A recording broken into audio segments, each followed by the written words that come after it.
একদিকে Israel America, আরেকদিকে Iran, ক্ষত বিক্ষত পশ্চিম এশিয়া। ইরান বিভিন্ন দেশে মার্কিন ক্যাম্পে হামলা চালাচ্ছে, মিসাইলের হামলার সেই সমস্ত দেশের পরিকাঠামোগত যথেষ্ট ক্ষতবিক্ষত হচ্ছে। হামলা পাল্টা হামলায় ক্ষতবিক্ষত মধ্যপ্রাচ্য, যুদ্ধ একেবারে মহাযুদ্ধ, মহারণ। খামেইনের মৃত্যুর পর আরও যুদ্ধ পরিস্থিতি, তছনছ পশ্চিম এশিয়ার একাধিক দেশের একাধিক শহর। ইরানের বিরুদ্ধে একযোগে অপারেশন আমেরিকা ইসরায়েলের অপারেশন লায়ন্স রোড, আমেরিকার অপারেশন এপিক ফিউরি। ইসরায়েল আমেরিকাকে পাল্টা জবাব তেহরানের। অপারেশন ট্রুথফুল প্রমিস 4-এ মধ্যপ্রাচ্যের বিভিন্ন দেশে মার্কিন সেনাঘাঁটি লক্ষ্য করে হানা ইরানি সেনার। ইসরায়েলের পাশাপাশি কোথায় কোথায় দুবাই, কাতার, বাহরিন, ইউএই, সৌদি আরব, কুয়েত, পাকিস্তান, পর পর দেশে মার্কিন ঘাঁটি লক্ষ্য করে মিসাইল, ড্রোন। খামেইনের মৃত্যুতে আরো ভয়ঙ্কর মোড় নিয়েছে মধ্যপ্রাচ্যের মহারণ।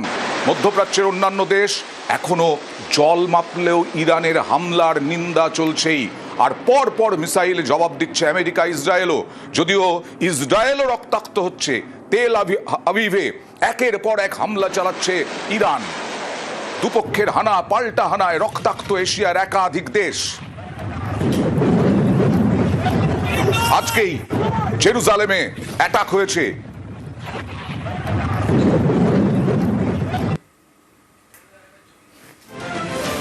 জেরুজালেমের ছবি দেখছেন, জেরুজালেমেও একেবারে আক্রমণ করেছে ইরান, মিসাইল হামলা চালিয়েছে ইরান। থেমে থাকতে রাজি নয় ইরান। আমার সঙ্গে রয়েছেন আন্তর্জাতিক সম্পর্ক বিশেষজ্ঞ সংঘমিত্রা সরকার। সংঘমিত্রা, আমি অয়ন রয়েছি আপনার সঙ্গে। আমি একটু ভারতের পরিপ্রেক্ষিতে একটু প্রশ্ন করি। বারবার প্রশ্ন উঠছে যে কাতারকে, ওমানকে, দুবাইকে ফোন করছি আমরা, সংযুক্ত আরব আমিরশাহীকে ফোন করছি, কথা বলছি, কিন্তু দীর্ঘদিনের যে বন্ধু ইরান, তার ব্যাপারে আমরা স্পিকটি নট। কেন? বিদেশ নীতির ক্ষেত্রে কি এমন পরিবর্তন হলো যে এই বিষয়টা উঠে আসছে বারবার?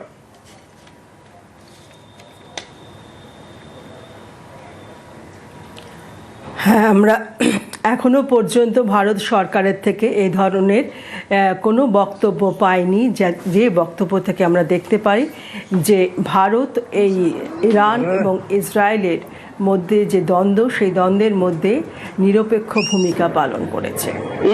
আমরা দেখলাম পশ্চিম এশিয়ার যে বিভিন্ন অন্যান্য রাষ্ট্র, তাদের আক্রমণের ক্ষেত্রে সার্বভৌমিকতার প্রতি আঘাত হয়েছে, সে কথা জানাচ্ছেন, কিন্তু ইরানের ক্ষেত্রে নীরবতা। এটা একটা বড় পরিবর্তন, এবং এই পরিবর্তনের ক্ষেত্রে যেটা প্রথম মনে আসে, কেন ইরান আমাদের কাছে গুরুত্বপূর্ণ। ইরানের গুরুত্বপূর্ণের একটা বড় তো দিক রয়েছে যে অপরিশোধিত তেল এদের কাছ থেকে আমরা পাই এবং অনেক কম মূল্যে পাই। এবং ইরান এমন একটি দেশ যার সঙ্গে আমাদের আন্তর্জাতিক বাণিজ্যকে আমরা ফেভারেবল বাণিজ্য বলতে পারি। এখানে আমরা রপ্তানি করি আমাদের প্রচুর দ্রব্য, যার মধ্যে উল্লেখযোগ্য রয়েছে আমাদের টেক্সটাইল রয়েছে, ফার্মাসিউটিক্যালস রয়েছে, ফ্রুটস, নাটস রয়েছে, চা রয়েছে, বাসমতি চাল রয়েছে। এগুলো প্রত্যেকটি আমরা ওখানে রপ্তানি করে থাকি। এবং ইরানের আমরা আন্তর্জাতিক ক্ষেত্রে যেসব মঞ্চে ভারত বারে বারে ইরানকে পাশে পেয়েছে, বেশ কয়েকবার পাশে পেয়েছে, পাকিস্তানের বিরুদ্ধেও ভারতের পাশে সাথ দেবার জন্য। চাবারের কথা তো আমরা এখন সবাই আলোচিত হচ্ছে, সেটাও জানি, তবু আমরা পেলাম না। এবং পাশাপাশি আমরা কি দেখলাম যে ইসরায়েল আক্রমণের ঠিক প্রাক মুহূর্তে যে রাষ্ট্রপ্রধানকে ইসরায়েলে যেতে, তিনি আমাদের রাষ্ট্রপ্রধান। খেয়াল করে দেখবেন ইদানিংকালে ইসরায়েলের সঙ্গে অনেকের হয়তো পরোক্ষ সম্পর্ক থাকলেও কোনো পশ্চিমী নেতারাও কিন্তু ইসরায়েলে এখন কেউ যাচ্ছে না। এটা কিন্তু আমার মনে খুব খেয়াল করবার বিষয়। সেরকম একটি জায়গাতেও আমরা ভারতের প্রধানমন্ত্রীকে ওখানে যেতে দেখলাম। আসবার পরে যে বক্তব্য শুনলাম, সেই বক্তব্যের ক্ষেত্রে মূল বিষয় হলো দুপক্ষকে রেস্ট্রেইন করতে বলা হচ্ছে, কিন্তু না, এই সার্বভৌমিকতার প্রতি যে আঘাত আসলো, প্রায় গুপ্তহত্যা মোসাদের যে ধরন, সেই ধরনের আঘাতের মাধ্যমে কিন্তু আমরা দেখলাম খামেইনিকে এবং তার সঙ্গে অন্যান্য যারা রাষ্ট্রপ্রধান রয়েছিলেন ইরানের তাদেরকে হত্যা করা হলো না। আমরা এখনো সেরকম কিনো পাইনি। বেশ, আমি আসবো আপনার কাছে, কারণ ইরাকে মার্কিন দূতাবাসে ইরানের হানা, এই যে মার্কিন দূতাবাসগুলোতে বারবার হামলা চালানো হচ্ছে, আমি সেই প্রশ্ন নিয়ে আসবো যে বাগদাদ বিমানবন্দরের কাছে যেমন মার্কিন দূতাবাসের ক্যাম্পে ড্রোন অ্যাটাক, বিভিন্ন জায়গাতেই মার্কিন দূতাবাস হোক বা মার্কিন সেনাবাহিনীর ক্যাম্প হোক, সমস্ত কিছুতে বাগদাদ, ইরাকেও মার্কিন দূতাবাসে হামলা, রিয়াধে মার্কিন যে ক্যাম্প সেখানে হামলা, অর্থাৎ হামলা পাল্টা হামলায় মার্কিনীদের ক্ষতি হচ্ছে অনেক বেশিও, মার্কিনীদেরও ক্ষতি হচ্ছে।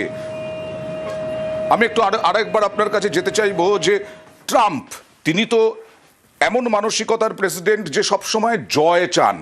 এই জয় তো খুব একটা সহজ নয় বলেই মনে হচ্ছে, কারণ ইরানকে থামানো খুব একটা সহজ নয়। সেক্ষেত্রে তার দেশের অনেক বেশি ক্ষতি হচ্ছে ভেতরে এবং বাইরে। ট্রাম্প কি পিছু হটবেন কখনো মনে হয়?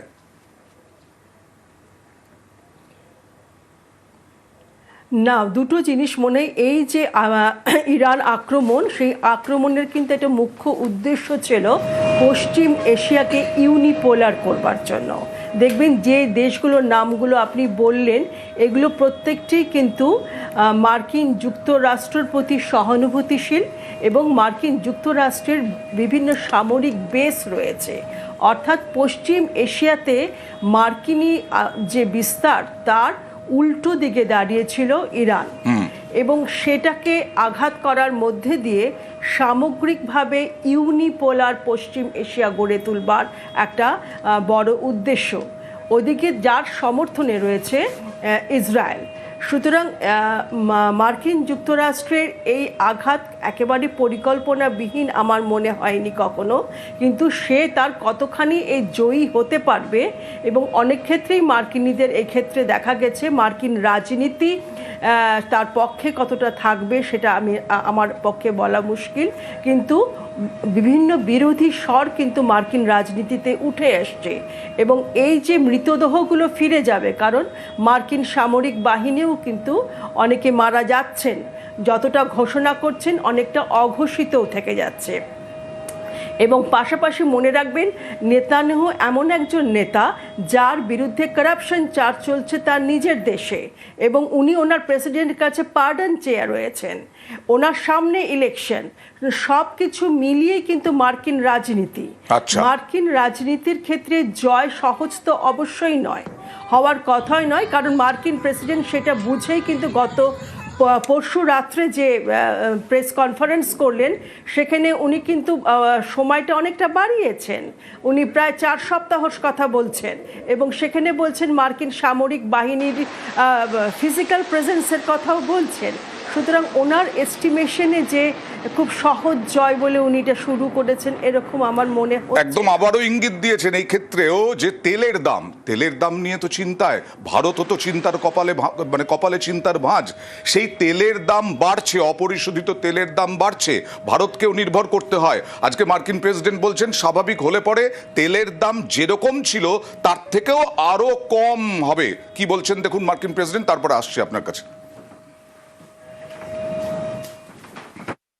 If we have a little high oil prices for a little while, but as soon as this ends, those prices are going to drop, I believe, lower than even before. কিন্তু আমাদের দেশের অর্থনীতি share বাজার সূচকের ওপরেও অনেকটা মানুষ দেখেন। এখানেই সঙ্গমিত্র আপনার কাছে জানতে চাইবো যে শেয়ার বাজার রক্তস্নাত, সেক্ষেত্রে আমাদের অর্থনীতির কোনো আশঙ্কা আছে কিনা?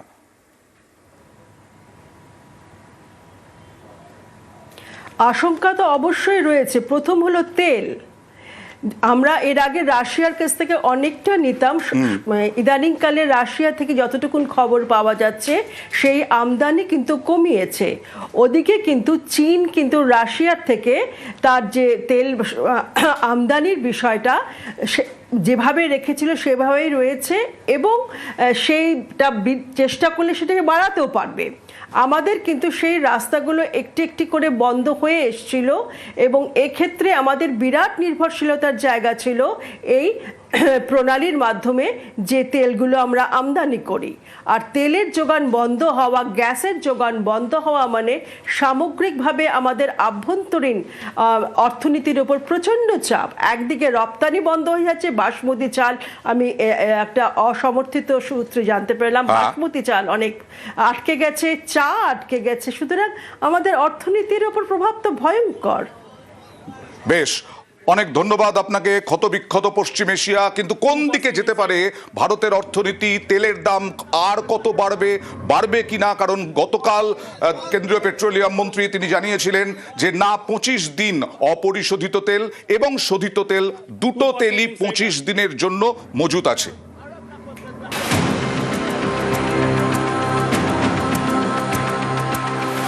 প্রয়োজনের 85% তেল বাইরে থেকে আমদানি করে ভারত। ইরান থেকে খুব বেশি তেল আমদানি না করলেও সে দেশ অত্যন্ত গুরুত্বপূর্ণ, কারণ আমদানির প্রায় 50% তেলই আসে হরমুজ প্রণালী দিয়ে। এবার বন্ধ সেই পথই।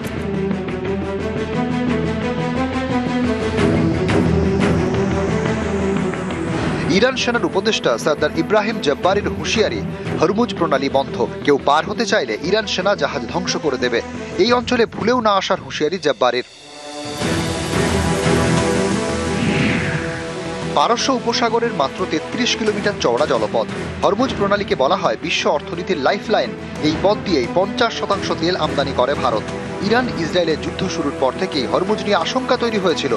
আশঙ্কা ছিল যে কোনো সময় বিশ্বের অন্যতম ব্যস্ত জলপথ বন্ধ করে দিতে পারে তেহরান। এবার সে কথাই জানিয়ে দিল ইরান।